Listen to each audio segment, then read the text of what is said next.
The AYANEO Next Lite details have dropped. Why don't we get into it? It will be $300 for the base model, which features an AMD Ryzen 5 4500U, which was previously used in the AYANEO 2021 model.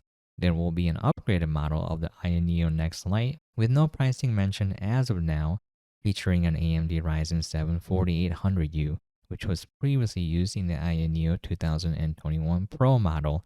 The Next Lite will be running SteamOS. AYANEO does note here that it is an adapted version based on Hollow ISO. Both models will have a 7-inch 800p LCD screen, 16GB of RAM, 128GB to 512GB of hard drive space, and a 47 watt-hour battery. Other than the CPU, these specifications are identical to the AYANEO Next, including the shape, size, and weight. While most features of the Next Lite are indeed identical to the Next, the Lite version seems to be lacking the fingerprint unlock button and a display port according to the spec sheet.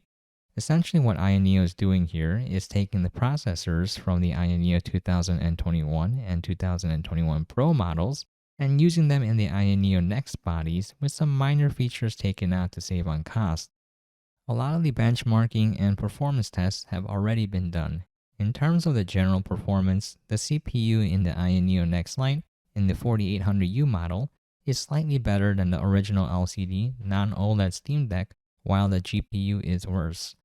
This means you can expect more graphically intense games to perform better on the Steam Deck, while CPU-heavy emulation may perform better on the AYANEO Next Lite. At $300 for the base model of the AYANEO Next Lite with the 4500U, you are competing with the Retroid Pocket 4 Pro at $200, the base Odin 2 at $300, and a 256GB LCD Steam Deck at $400. The Retroid Pocket with a 4.7-inch screen and Odin 2 with a 6-inch screen are significantly smaller than the AYANEO Next as well as lighter. These devices focus more on emulation and not on running PC games natively, however. The AYANEO Next is smaller than the Steam Deck, but it is also slightly heavier.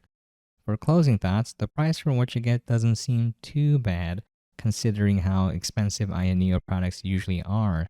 That said, if you're only emulating up to PS2 games and want a small form factor, the Retroid Pocket 4 Pro seems like a more attractive option considering you save $100.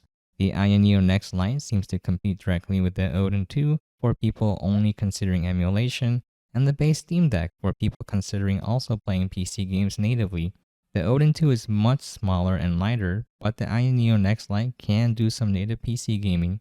So it all boils down to how big of a screen you want and whether or not you want to play PC games natively, at least those that run on SteamOS. Here's to hoping that this is a trend where AYANEO has more budget-friendly devices and that the AYANEO Pocket DMG will be around $100 or less. I know that probably won't happen, but one can dream. Thanks for watching and catch you guys next time.